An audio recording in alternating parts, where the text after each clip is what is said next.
सभी साथियों को नमस्कार। कुछ बच्चों की कंप्लेंट है कि चैप्टर 2 लीनियर इक्वेशन जो हम पढ़ रहे थे, उस लीनियर इक्वेशन में कुछ क्वेश्चन उनको समझ में नहीं आ पाए और कई बच्चों को डाउट थी कि सर एक बार आप इसको शुरू से समझा दीजिए ताकि हम इन क्वेश्चन को इजीली वीडियो में कर पाएँ। तो आज मैं दोबारा से लीनियर इक्वेशन को लेके चलूँगा। लीनियर इक्वेशन मैं आपको बता दूं, हमारे जो सिलेबस में लीनियर इक्वेशन दे रखे हैं, ये लीनियर इक्वेशन केवल सिंगल वेरिएबल के लिए होती है। सिंगल वेरिएबल के लिए दे रखी है लीनियर इक्वेशन, सिंगल वेरिएबल के लिए दे रखी है। सिंगल वेरिएबल का मतलब होता है कि जिसमें केवल एक चर होता है, जिसमें केवल एक ही चर होता है। एक ही चर का मतलब, चर का मतलब आपको पता होगा, चर वो चीज होती है जिसके मान निर्भर करते हैं, जिसके मान निर्भर करते हैं और बदल सकते हैं, और बदल सकते हैं।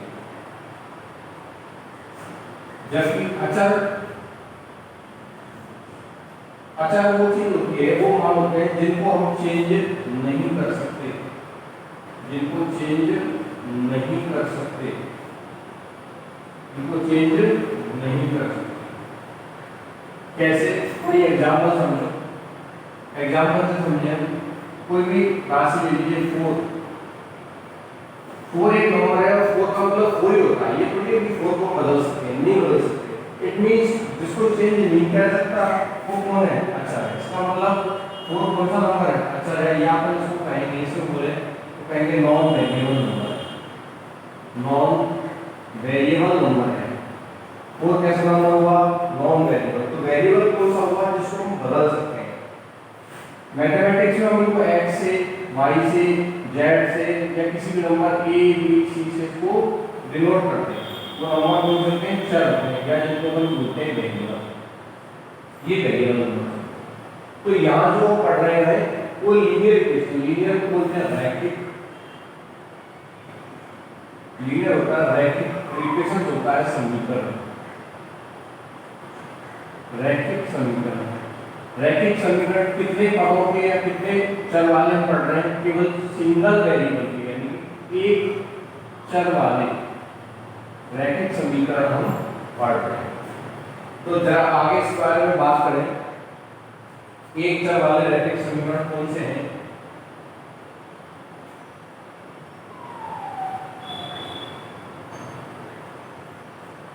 बड़ा सा एक बार और इस चीज को समझते हैं। एक बड़ा शब्द है समीकरण, और मैथमेटिक्स में जो स्टूडेंट्स इस समीकरण को समझ जाते हैं, समीकरण यदि उनके दिमाग में बैठने लग जाता है, इट मींस वो बच्चा मैथमेटिक्स में बहुत आगे जाएगा। मैं समीकरण आपको यदि सॉल्व करने आ गए, इट मींस चाहे वो आप फिजिक्स लो, केमिस्ट्री लो, मैथ्स लो, आप बायोलॉजी जो भी आप पढ़ो, तो समीकरण इसमें आपके साथ जुड़े रहेंगे। समीकरण की नॉलेज बहुत जरूरी है, और जब आप इसमें एक्सपर्ट हो जाते हो तो ये समीकरण आप दिमाग से कैलकुलेट कर जाते हैं। आप खुद मतलब कैलकुलेट करके दूर से देख कर बता समीकरण में अगला हम क्या करने वाले हैं, क्या हो सकता है। तो चूंकि ये स्टार्टिंग है, हम यहाँ केवल एक चर के वन वेरिएबल वाले पढ़ रहे हैं। आगे पढ़ेंगे इसमें more than 1 variable, 2 variable, 3 variables, और कितने वेरिएबल्स आ जाते हैं। यदि हम समीकरण लिखे तो वेरिएबल से घबराने की कोई बात नहीं होती। ये वेरिएबल्स कैसे होते हैं आप समझो। हम डेली लाइफ में एक बहुत छोटी सी चीज देखते हैं और हर रोज उसको हम गौर करते हैं। आपने दुकानदार को देखा होगा, एक हमारे पास एक तराजू सबने देखी है, तराजू सबने देखी है। इस तरीके से तराजू देखी होगी आपने, डायग्राम थोड़ा ये तराजू देखी होगी। तराजू के जो मिड पॉइंट में जहाँ से हम देखते हैं, नाप करते हैं, तोलते हैं, मापते हैं, ये वेट इधर कितना वजन रखा हुआ है, ये वेट और ये वेट, ये दोनों इक्वल है। तो ये तराजू का जो डंडी होती है वो बीच में होती है। इसका मतलब ये दोनों कैसी पोजीशन में है? बैलेंस पोजीशन में। ये बैलेंस पोजीशन, इट मींस इधर की वैल्यू इक्वल है इस वैल्यू की। ये तो बात हो, इधर आपका 5 किलो का बाट रखा हुआ है, इधर 5 किलो सब्जी रखी हुई है, दोनों बराबर है, तभी वो बैलेंस होगी। बराबर नहीं होगी तो बैलेंस नहीं होगी। वही चीज समीकरण है। समीकरण हम बात कर रहे हैं वेरिएबल्स की। जब हम वेरिएबल्स की बात करेंगे तो इन दोनों को कैसे हम सेटिस्फाई करके चलेंगे, वही चीज समीकरण होगी। देखिए तो ज्यादा क्रिटिकल नहीं है किसी भी समझना। हम डेली यूज में देखते हैं 3 प्लस एक बहुत छोटी चीज लेके चलते हैं, इक्वल से। ये इक्वेशन है, कैसे है इक्वेशन? इक्वल से पहले इधर कुछ है और इक्वल के बाद इधर कुछ है, जो है वो हमें दिखाई देता है और साथ साथ दिखाई दे रहा है कि 3 प्लस ये ब्लैंक्स है, कितना आप इसमें जोड़ोगे, कितना आप इसमें ऐड करेंगे कि 7 आता है। और सारे बच्चे जो 8th क्लास में भी हैं वो सब बता सकते हैं, सब 3 में 4 जोड़ देंगे तो ये 7 आ जाता है। यहाँ तक बात समझ पा रही है। और ये सारे वेरिएबल्स कैसे हैं? ये सारे वेरिएबल्स किस तरीके से अच्छा है, यानी कि बदल इसी चीज को मैं लिखूं 3 plus x equal to 7, 3 plus x equal to 7। तो ये चीज, ये जो इक्वेशन लिखी है इसी को मैं बोलूंगा लीनियर इक्वेशन। और ये सबसे छोटी इक्वेशन कहलाएगी। क्यों कहलाएगी? क्योंकि इसमें कितने वेरिएबल है? एक ही वेरिएबल है और इस वेरिएबल की हम वैल्यू पता करना चाहें तो वो हम इक्वेशन के माध्यम से, इक्वेशंस के जो नॉर्म्स है, जो रूल्स है, उनके आधार पर हम इस x की वैल्यू फाइंड कर सकते हैं। यही हमको पढ़ना है। ये इक्वेशन है। ये x बेसिकली शो क्या कर रहा है?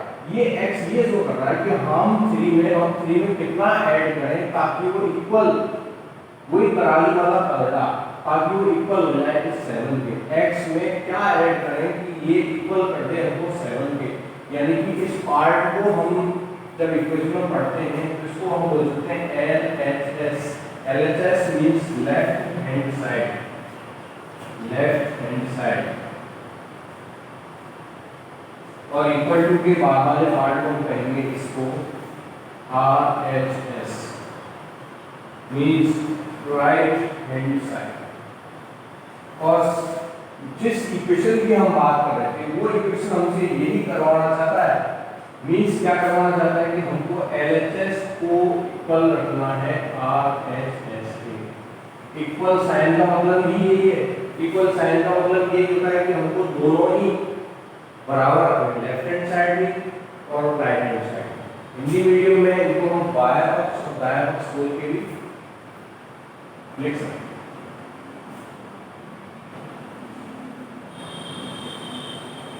बहुत छोटे रूल्स समझते हैं। अभी वाला एग्जांपल लेते हैं। 3 plus x equal 7, 3 plus x equal to 7। अब इससे पहले हमने समझा था कि 3 में हम कितना ऐड करें कि 7 आ जाए। हम काउंटिंग करके बता सकते हैं कि 4 ऐड करने से 7 आ जाए। लेकिन वेरिएबल जब आ गए, वेरिएबल हमारे पास आ गया x जो कि एक चर है। अब चूंकि दिया हुआ है LHS और दिया हुआ है आपके पास RHS और ये इक्वल साइन चला रहा है, LHS तो RHS के इक्वल है, इट मींस यहाँ पर 7 आ रहा है तो निश्चित रूप से इनका ऐड भी 7 ही आएगा, तभी तो इक्वल है। LHS RHS बराबर है। लेकिन जब लीनियर इक्वेशन पढ़ेंगे तो उसको सॉल्व कैसे करेंगे, वही चीज है, इसको बहुत ध्यान से देखना है। पक्षांतरण करने पर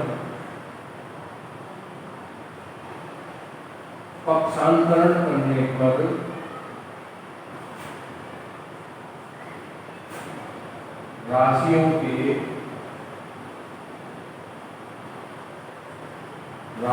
के चिन्ह बदल जाते हैं।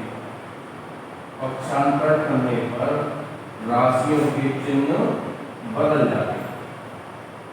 मतलब पक्षांतर का मतलब होता है कि बाएं पक्ष से दायां पक्ष या दाएं पक्ष से बायां पक्ष। आप किसी भी राशि को बाएं पक्ष से दाएं पक्ष से ले सकते हो, दाएं पक्ष से बाएं पक्ष से ले सकते हो। लेकिन जब आपको रिजल्ट निकालना है, इक्वेशन में वैल्यू फाइंड करनी है, तो आपको जनरली एक बात हमेशा अपने दिमाग में रखना हो, बेसिक स्टार्टिंग में जब हम सीख रहे होते हैं कि या तो चर राशि को एक साइड रखा हो, अचर को उधर रखा हो, या अचर को उधर दिया करो, चर को उधर दिया करो। मतलब या तो आप एलएचएस में चर राशि को रखो, आरएचएस में अचर को रखो, या आरएचएस में आप चर को रख सकते हो, एलएचएस में आप चर को रख सकते हो। इससे कोई फर्क नहीं पड़ता, हमें बस वैल्यू निकालनी होती है। पर समझो पक्षांतरण करने पर राशियों के चिन्ह बदल जाते हैं। यही लाइन इक्वेशन में शुरुआत होती है। 3 + x = 7 लिखा हुआ है, 3 + x = 7। x ये सारी कैसी है? अचर राशि, नॉन वेरिएबल है, और वेरिएबल कौन सा है? केवल x है, ये चर है, बाकी ये सारे अचर है, नॉन वेरिएबल। तो आप x को यानी कि वेरिएबल को आप लेफ्ट हैंड साइड पर रखा करो जनरली, और जो नॉन वेरिएबल है उनको राइट हैंड साइड में रखा करो। कैसे? इस x को आप यहीं रहने दीजिए, इक्वल का साइन इक्वल वाली जगह पर रहने दीजिए, जो आरएचएस में उसको वहीं रहने दीजिए 7। लेकिन ये 3 ये बेसिकली हमको किधर ले जाना है?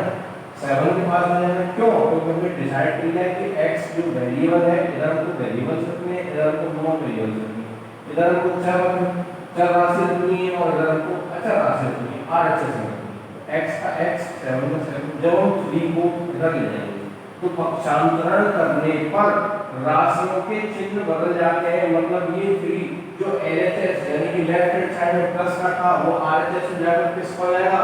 माइनस का हो जाएगा। यानी +3 इधर चला जाएगा तो कितना हो जाएगा? -3 हो जाएगा। x इक्वल का साइन इक्वल में 7 - 3 कितना होता है? 4। x की वैल्यू आएगी ये 1 + 4। वही चीज हम जानते थे कि 3 + x, 3 को कितना ऐड करें कि 7 आ जाए, 4 आ जाए। लेकिन जब बात हम रूल्स के अकॉर्डिंग चलेंगे तो x = 7 - 3 हमने क्या किया? एक साइड में लेफ्ट हैंड साइड में वेरिएबल्स को रख दिया, चर राशि को रख दिया, और राइट हैंड साइड में नॉन वेरिएबल्स को रख दिया, जिनको बदल नहीं सकते, अचर राशि को रख दिया और बस पक्षांतरण कर दिया। लेकिन जो खास बात ध्यान करनी है, तो विशेष रूप से यही करनी है, पक्षांतरण करने पर राशियों के चिन्ह बदल जाते हैं। पक्षांतरण करने पर राशियों के चिन्ह बदल जाते हैं। आप एलएचएस से आरएचएस में ले जाओगे तो यदि साइन प्लस का है तो आरएचएस में जाकर माइनस का हो जाएगा, यदि माइनस का है तो आरएचएस में जाकर वो प्लस का हो जाएगा। दूसरा एग्जांपल हम देखते हैं इसमें।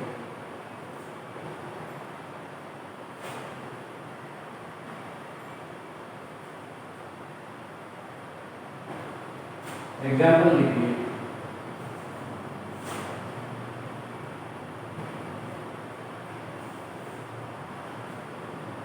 x +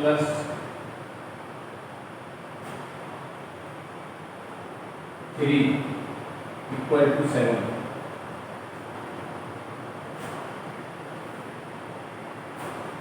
x - 3 = 4।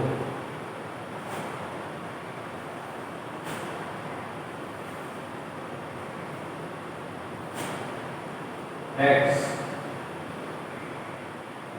- 3 -3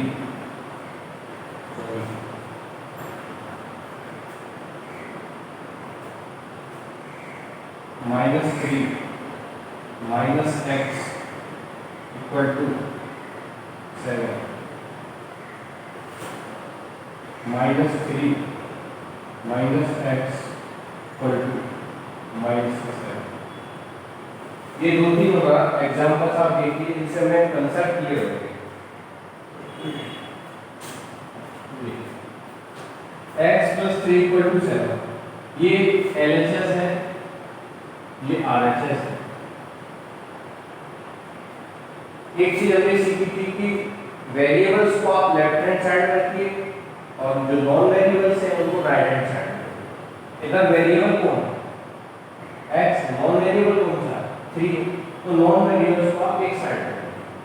कौन से को एक साइड? दूसरी साइड ले जाएंगे लेफ्ट हैंड साइड से, x में एक ही रहेगा, 3 को हम जब राइट हैंड साइड में ले जाएंगे तो एक विशेष बात जो हमें याद रखनी है बार बार ये रखनी कि पक्षांतरण करने पर राशियों के चिन्ह बदल जाते हैं। इट मींस ये जो 3 सिंबल है इधर प्लस का सिंबल है, ये राइट हैंड साइड में जाकर कौन सा सिंबल हो जाएगा, माइनस का होगा। कैसे, x का x इक्वल का इक्वल 7 एज इट रहेगा, 3 जो प्लस में था इसमें हो जाएगा माइनस में, ये x की वैल्यू क्या हो गई यहाँ पे पास बन जाएंगे। सेम दूसरा एग्जांपल लेते हैं, x एज इट रहेगा इक्वल टू एज इट रहेगा, ये 4 एज इट रहेगा, ये 3 किसका है, माइनस का, ये 3 किसका है, माइनस का। लेकिन राइट हैंड साइड में जाएगा तो सिंबल पक्षांतरण करने पर राशियों के चिन्ह बदल जाते हैं। माइनस का सिंबल राइट हैंड साइड में जाकर किसका हो जाएगा, प्लस का हो जाएगा। तो ये 3 किसका हो जाएगा, प्लस x इक्वल टू 4 + 3। देखो वही चीज निकल के आ रही है कि नहीं आ रही, ये इक्वेशन और ये बात बराबर है इस चीज को बहुत ध्यान से देखनी है। -3, अब इसमें क्या करना है, ये x हमको सिर्फ जो रूल्स में होता है केवल वही फॉलो करना है, इसके अलावा हम किसी तरीके से कंफ्यूज नहीं होना। ये x एज इट रहेगा, माइनस के इधर रहेगा, क्योंकि मैंने आपको पहले ही बताया कि ये वेरिएबल राशि है और ये वेरिएबल राशि है। ज्यादातर केस में आप लेफ्ट हैंड साइड करके सॉल्व कीजिए, आपको दिक्कत नहीं है।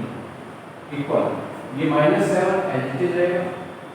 जब -3 को आप हमको राइट हैंड साइड में जाना है, माइनस का 3, ये 3 प्लस का नहीं है तो इसके आगे सिंबल लगा हुआ माइनस का, ये -3 को जब आप राइट हैंड साइड में जाओगे तो -3 किसमें हो जाएगा, +3 हो जाएगा। तो -3 को आप इसमें पहुंचा दिए राइट हैंड साइड में, क्या हो गया, +3 -x इक्वल टू -7 + 3 कितना हो रहा है, -7 + 3 -4, ये हो गया -4।